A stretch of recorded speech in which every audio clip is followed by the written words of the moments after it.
Salut à tous, je suis Marco l'évangéliste. C'est l'histoire d'une famille. Un homme, sa femme et ses deux fils. Cet homme, chef de sa famille, est un homme de très basse moralité.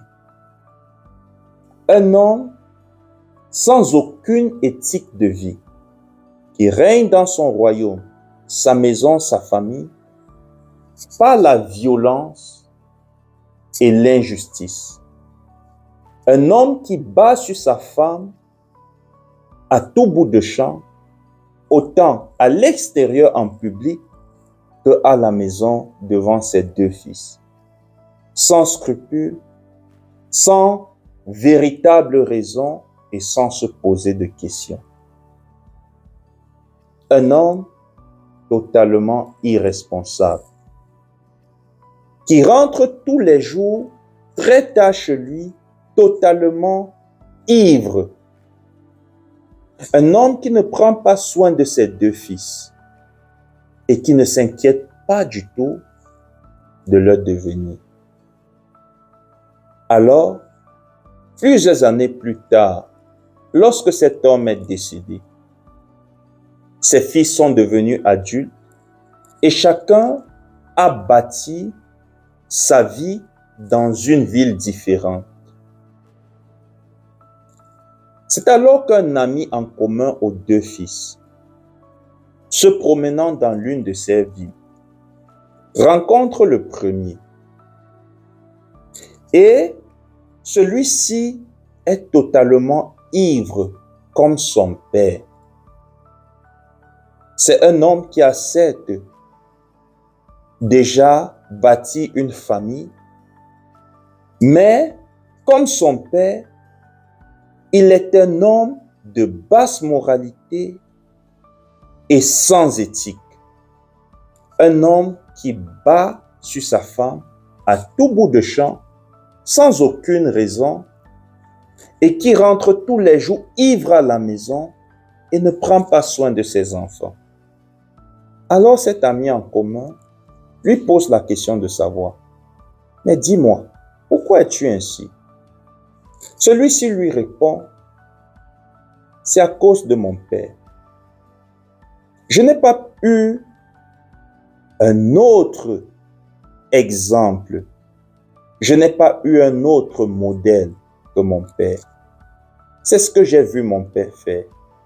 Battre ma mère tous les jours, sans raison. Je l'ai vu rentrer tous les jours très tard ivre et il n'a jamais pris soin de nous. Alors, je n'avais personne d'autre sur qui m'inspirer. C'est pourquoi je suis devenu comme mon père. » Cet ami en commun quitte cette ville, s'en va dans une autre ville où il décide de s'installer. Pour cela, il décide de trouver un boulot. Il postule dans l'une des plus grandes entreprises de la place. Une entreprise qui a une réussite fulgurante et qui est en train d'avoir peu à peu une renommée internationale. Alors, il est invité pour un entretien. Lorsqu'il arrive dans cette entreprise, à sa grande surprise, le président directeur de cette entreprise, c'est-à-dire le fondateur de cette entreprise, est le frère de l'autre qui est devenu comme son père. Mais celui-ci, par contre, a réussi professionnellement et socialement. Tout le monde dit de lui qu'il surpasse tous les autres hommes en moralité, en éthique et en intégrité. C'est un homme qui est marié et qui traite sa femme comme une reine, qui traite ses enfants comme des princes. Et tout le monde dit de lui qu'il traite toute personne avec qui il collabore avec beaucoup de respect, d'humilité et de considération. Son éthique est tout simplement irréprochable. Alors, cet ami en commun lui pose la question de savoir, mais comment as-tu fait pour devenir ce que tu es aujourd'hui? Celui-ci lui répond, c'est à cause de mon père. J'ai vu mon père être un homme irresponsable toute sa vie. Je l'ai vu battre ma maman, sans aucun scrupule, sans raison. Je l'ai vu rentrer tard tous les jours ivre. Et il n'a jamais pris soin de nous et ne s'est jamais soucié de notre devenir. Alors j'ai pris la décision que je donnerai tout pour ne pas être comme mon père. Je réussirai, je serai un homme responsable, un homme d'une grande éthique et d'une grande moralité. Et surtout, je ne battrai jamais ma femme et je prendrai soin de mes enfants, ils ne manqueront de rien. C'est ce qui a fait de moi ce que je suis aujourd'hui. L'ami en commun, face à cette situation, est totalement stupéfait. Les amis, je ne sais pas si vous avez compris la moralité de l'histoire. Celui qui a échoué, qui est devenu un homme irresponsable, de basse moralité, sans aucune éthique de vie, a dit, c'est à cause de mon père. Celui qui a réussi, qui a une réussite fulgurante, qui a bâti une entreprise qui est en train d'avoir une renommée internationale, qui traite sa femme avec respect, ses enfants avec amour et responsabilité, a dit également, c'est à cause de mon père. Parce que mon père était irresponsable et j'ai décidé que je ne serai jamais comme mon père. Maintenant, dites-moi, si vous étiez un juge et qu'il fallait juger le père de ces deux fils et ces deux fils par rapport à leur comportement, dites-moi, serez-vous ce juge qui acquittera, ou alors serez-vous ce juge qui innocentera le fils, le premier, qui est devenu comme son père, juste parce que son père était un mauvais exemple, ou il serait malgré tout condamné à cause de sa mauvaise conduite, de sa mauvaise moralité, de son injustice, de son manque d'éthique de vie, comme son père lui-même serait condamné devant la cour. Ou alors, serez-vous ce juge qui innocentera et accordera même des honneurs à celui-là qui, à cause du mauvais exemple de son père, a décidé d'être le contraire de son père. Vous savez, cette histoire est en train de parler du Cameroun. J'étais en train de prier pour cette nation. comme je le fais depuis des années. Et j'implorais le Seigneur, à cause de tout ce qui est en train de se passer dans notre nation actuellement. Et les gens tombent et meurent sous l'effet des balles. Les vies humaines sont perdues dans mon pays actuellement. Et j'implorais l'Éternel.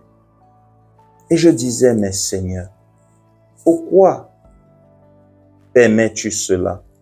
Pourquoi ne protèges-tu pas ce peuple de la mort, de la destruction? Pourquoi ne délivres-tu pas ce peuple de l'injustice? Et le Seigneur m'a dit, dis-moi, regarde le comportement de ce peuple qui dit revendiquer l'injustice qui leur est faite. Et regarde le comportement des leaders dont ils sont en train d'accuser d'injustice. Et dis-moi, quelle est la différence? Dis-moi en quoi est-ce que ce peuple est différent de leur leader. Et le Seigneur m'a donné le passage d'Ésaïe 1. Verset 23, il est écrit, « Tes chefs sont rebelles et complices des voleurs. Tous aiment les présents et courent après les récompenses. Ils ne font pas droit à l'orphelin et la cause de la veuve ne vient pas jusqu'à eux. » Mes chers frères camerounais, comment se fait-il que, sous le prétexte de la revendication face à une injustice qui serait en train d'être faite au peuple camerounais, nous agissions par l'injustice? Comment se fait-il que ce même peuple qui dit être en train d'être volé sorte dans la rue pour revendiquer contre le vol qui est fait à leur encontre, et dans la rue, ils se mettent à casser, à piller et à voler? Comment se fait-il qu'un peuple qui dit qu'on est en train de les violenter, ils sont dans la rue et ils agissent par la violence? L'Éternel m'a dit, qui est-ce que je dois acquitter et qui est-ce que je dois condamner? Les amis, que ce soit clair, il n'est pas difficile pour l'Éternel Dieu de délivrer le Cameroun. Je vais vous lire un passage dans la Bible. Daniel 2, à partir du verset 20, il est écrit, « Daniel prit la parole et dit, « Béni soit le nom de Dieu, d'éternité en éternité. À lui appartient la sagesse et la force. » Daniel était dans une situation où lui également, il avait besoin d'un changement. Et qu'est-ce que Daniel a fait?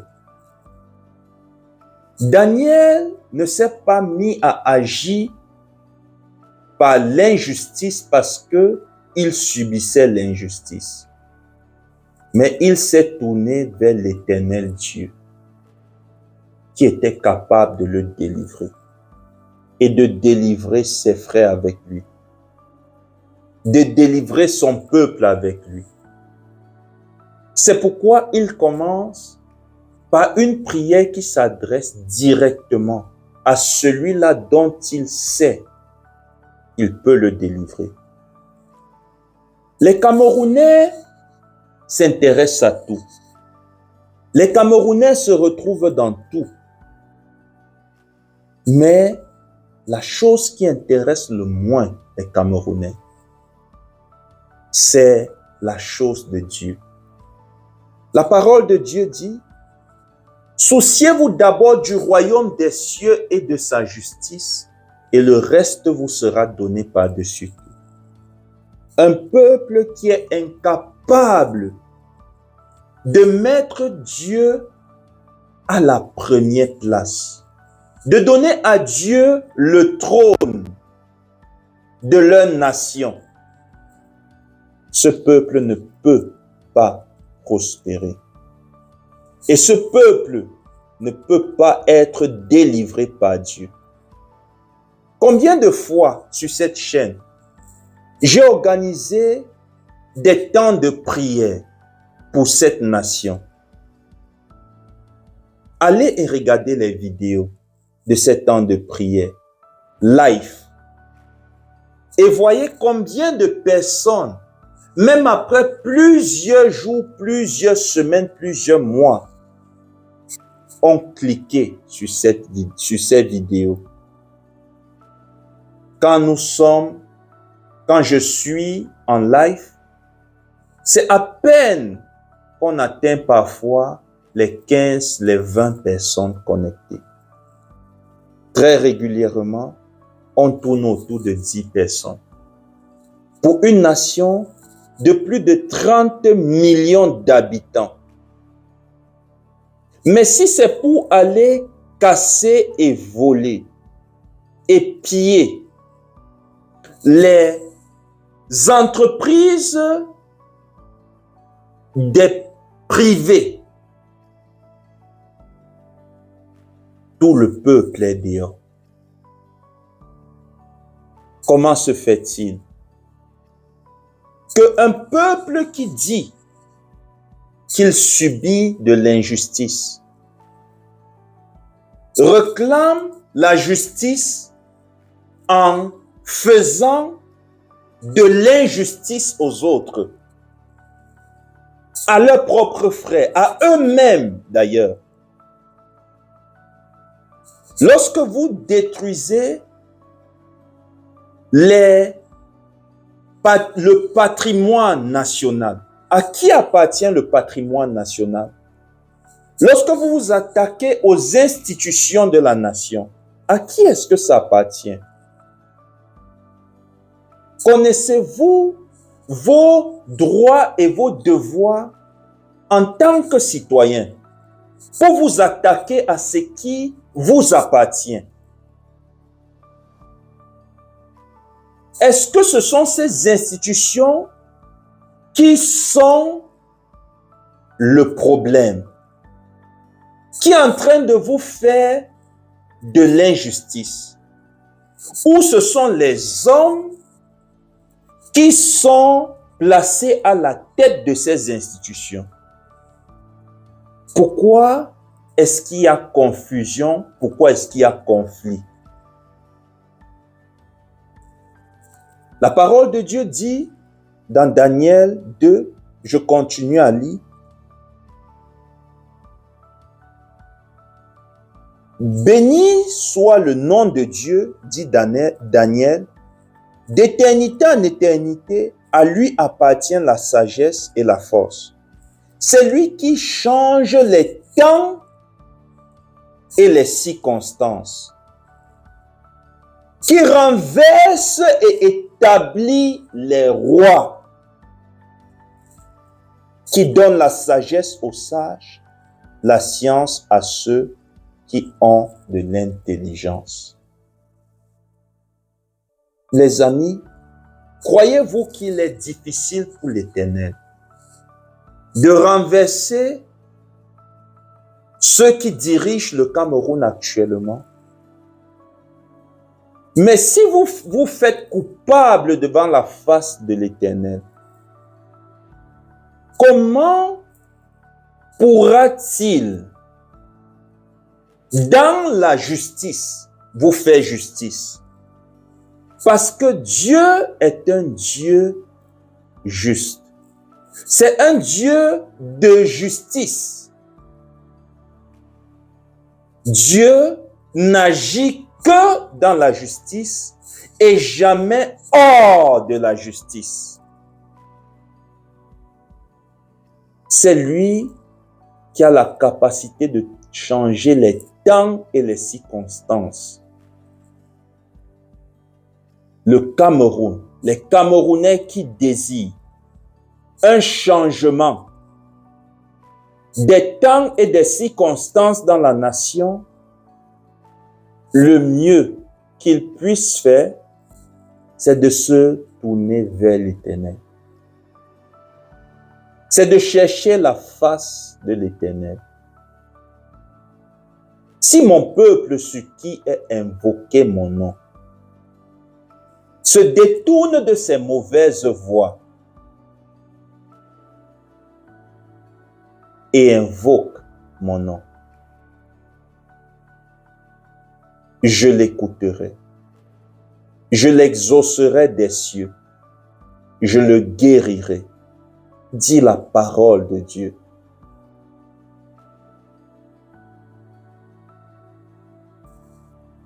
Vous devez savoir une chose.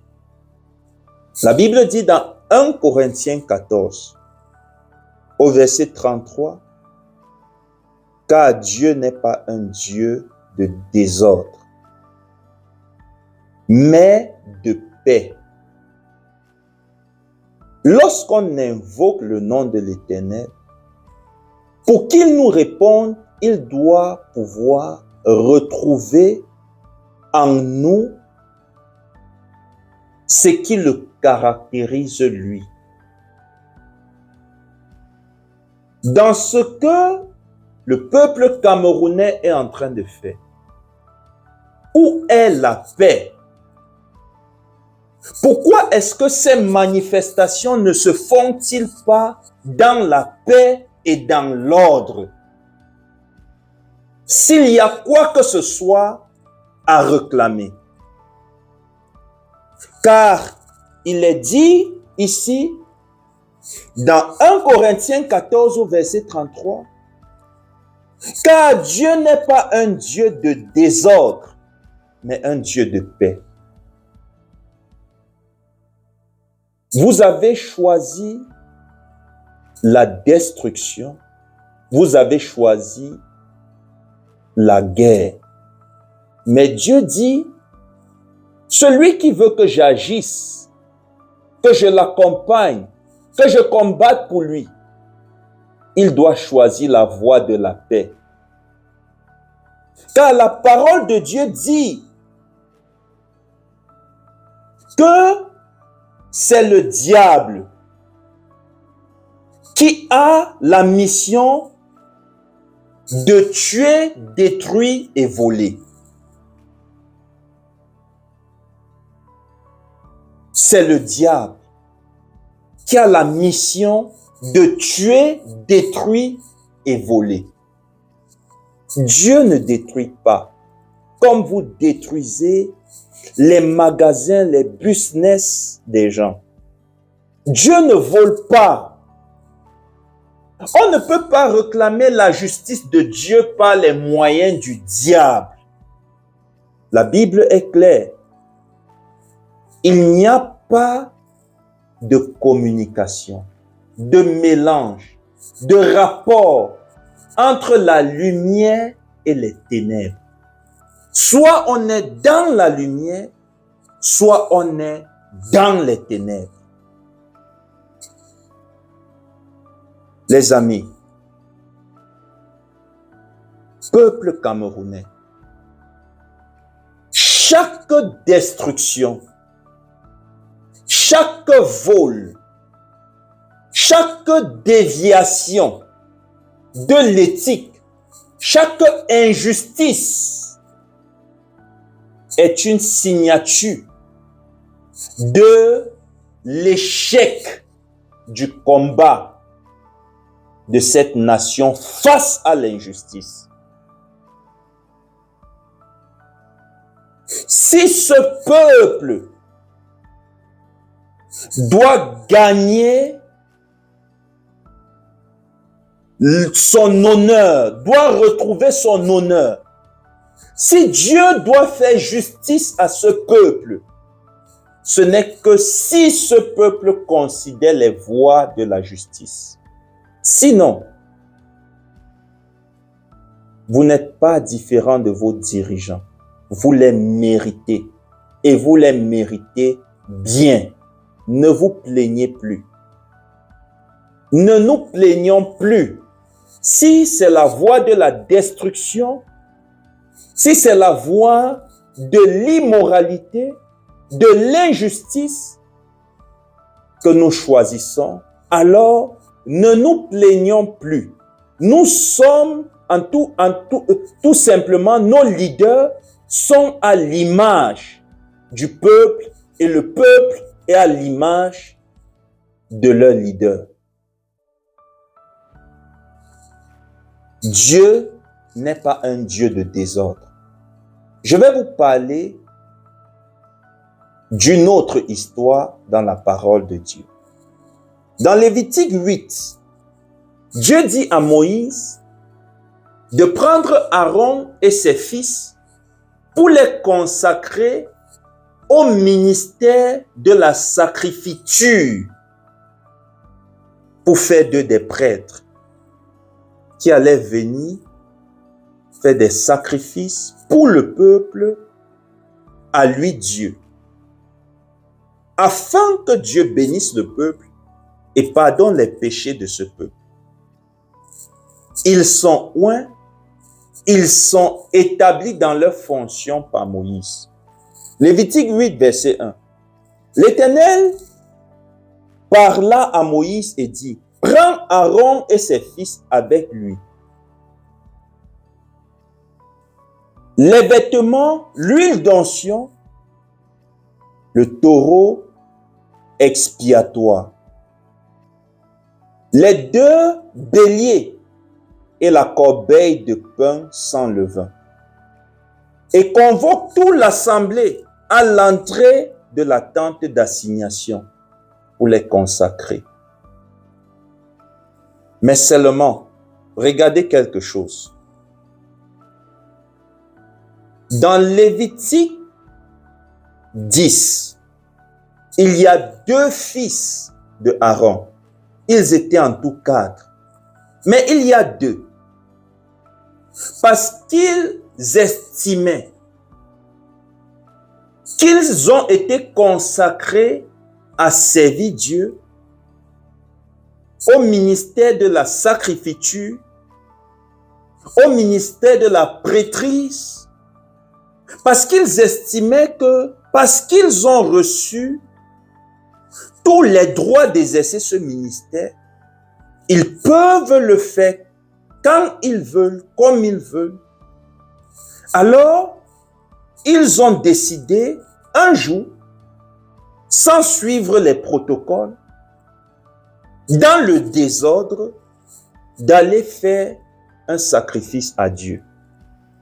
Lisons tout simplement. Lévitique 10, à partir du verset 1.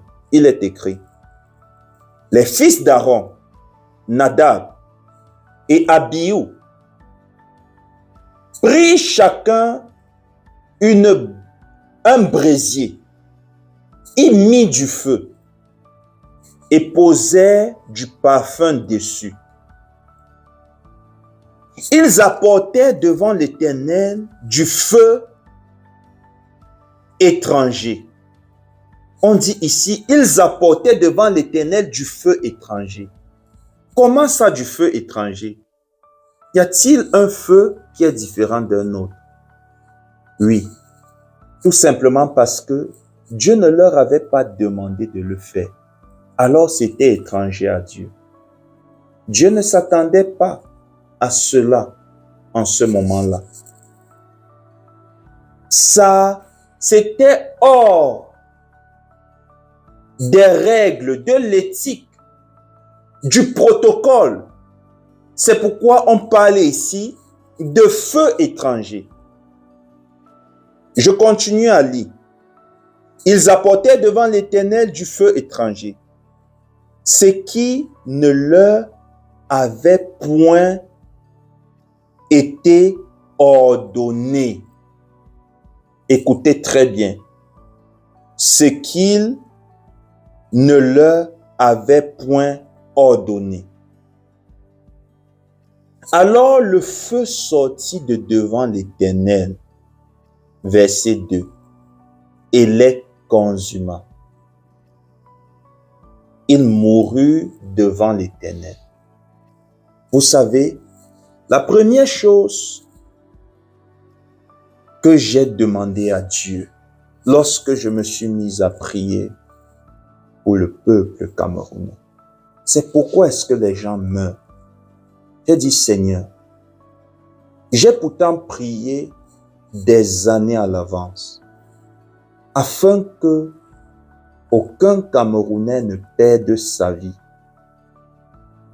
Ensemble avec le peu qui ont accepté de prier avec moi. J'ai dit, Seigneur, je peux comprendre même encore qu'il ait des casses. Mais toi-même, tu détestes, Père, la mort d'un homme. Tu détestes lorsque un homme perd sa vie. Car le souffle de vie en l'homme, c'est toi qui y as mis en tout homme le souffle de vie. Le souffle de vie en l'homme vient de toi. Et tu as fait l'homme à ton image, selon ta ressemblance dans ton amour. Tu dis dans ta parole que ta volonté est que tous les hommes soient sauvés. Tu détestes lorsqu'un homme meurt avant son temps, sans accomplir sa destinée divine et surtout sans être sauvé. Pourquoi est-ce que tu permets que les Camerounais tombent et meurent pendant ces manifestations, sous les balles ou peu importe les raisons? C'est alors que le Seigneur m'a donné ce passage. Et le Seigneur m'a dit, comme les fils d'Aaron, ils se sont mis à faire ce qui sort du protocole, ce qui sort de l'éthique, ce qui sort de la justice, ce qui sort de ma volonté. Et à cause de cela, ils ont été exposés à la mort.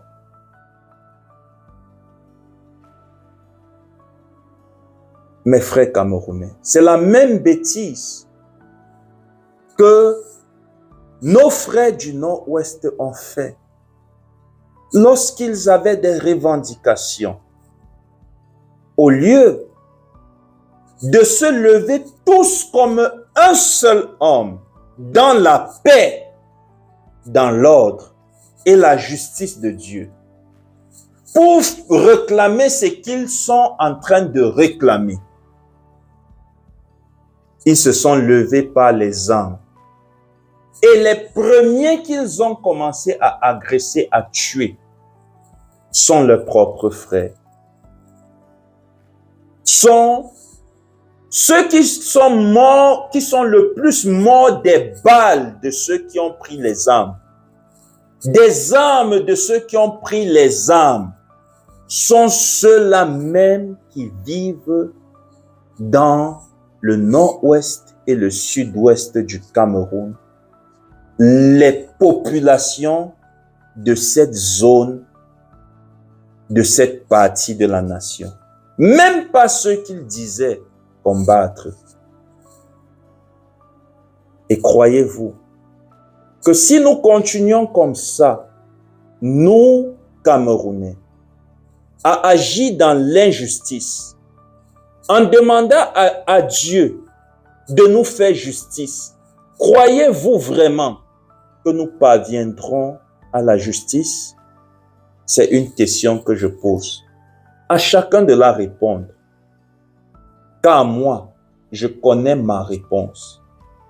je connais que je sais un Dieu qui me demande de marcher dans la justice, dans la paix, dans l'amour, dans l'ordre, afin qu'il marche avec moi et me fasse justice dans tout ce que je fais.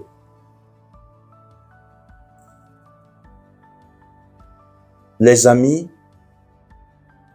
changeons nos voies. Ne soyons pas à l'image de ceux que nous disons être nos bourreaux.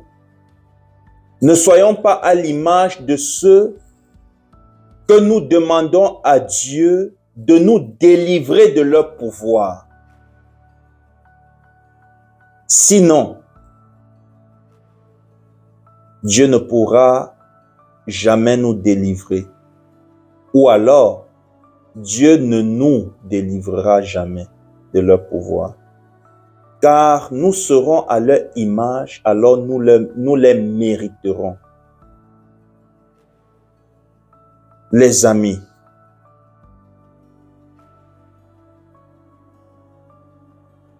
nous sommes en train de dire que nous revendiquons une injustice qui nous est faite. Moi-même, je crois que véritablement une injustice nous est faite en tant que Camerounais. Je crois que véritablement la victoire du peuple a été volée. Pourquoi? Pas parce que j'ai les résultats, pas parce que j'étais dans la commission de décompte des voix des électeurs, mais parce que bien avant sur cette chaîne, depuis l'année passée, j'ai parlé de ces élections, car le Seigneur m'avait montré à l'avance. Et j'avais dit que dans une vision, le Seigneur m'a montré comment est-ce que il a permis que les leaders de l'opposition se réunissent pour faire une coalition derrière un candidat de l'opposition. Et il m'a dit que ce n'était que ainsi, s'il parvenait à cette coalition, que une transition à la tête des institutions du Cameroun serait possible. C'était la seule condition pour que l'opposition gagne les élections présidentielles selon la révélation de Dieu. Et alors, il m'a dit, prie afin qu'il puisse parvenir à une coalition. Nous avons prié et tant bien que mal, cette coalition s'est faite derrière un candidat sur lequel presque tout le peuple camerounais a jeté son dévolu. Alors, moi qui ne suis pas un politicien, mais qui suis serviteur de Dieu et qui suis tout simplement ce que le Seigneur m'a dit, je crois, sans avoir besoin de prouver, que l'opposition a gagné les élections. Mais le Seigneur m'avait également clairement dit, et je l'ai également mentionné, pendant les temps de prière bien avant ces élections, que bien que le Seigneur m'a dit qu'avec coalition, l'opposition pourrait gagner, il m'a cependant également dit que gagner est une chose, mais être proclamé vainqueur en est une autre. Les amis, il m'a dit, priez afin que celui qui a gagné soit proclamé vainqueur, car ce sera même encore ce qui sera le plus difficile. J'ai organisé des temps et des temps de prière sur cette chaîne. Mais aucun Camerounais ne s'intéresse à l'intercession pour la nation. Vous vous intéressez à tout, sauf au plus important. Mais vous cherchez à avoir les résultats qu'on ne peut avoir que lorsqu'on s'intéresse au plus important. Oui, je crois que le peuple camerounais est en train de faire face à une injustice. Mais la parole de Dieu nous enseigne que certains comptent sur leurs chariots, d'autres sur leurs chevaux. En autre temps, on dira, certains comptent sur leur position, sur leur argent, sur leurs relations, sur leur influence, leur pouvoir. Mais la parole de Dieu dit, celui qui compte sur l'Éternel ne sera jamais confus. Celui qui compte sur l'Éternel ne perdra jamais la bataille. La question qui est à poser à nous, Camerounais en tant que peuple, est de savoir quel est le choix que nous ferons. Continuerons-nous dans la voie que nous avons commencé à emprunter, la voie de l'injustice, comme celle que nos leaders ont empruntée, ou alors allons-nous nous tourner vers l'Éternel en empruntant la voie de la justice et en demandant qu'il nous secoue? C'est à nous de choisir. En attendant, que le Seigneur nous accorde sa miséricorde dans cette nation et qu'il nous aide à comprendre que c'est dans la justice que nous obtenons la justice. Soyez bénis au nom puissant et glorieux de Jésus-Christ. C'était Marco l'évangéliste. Et à la prochaine.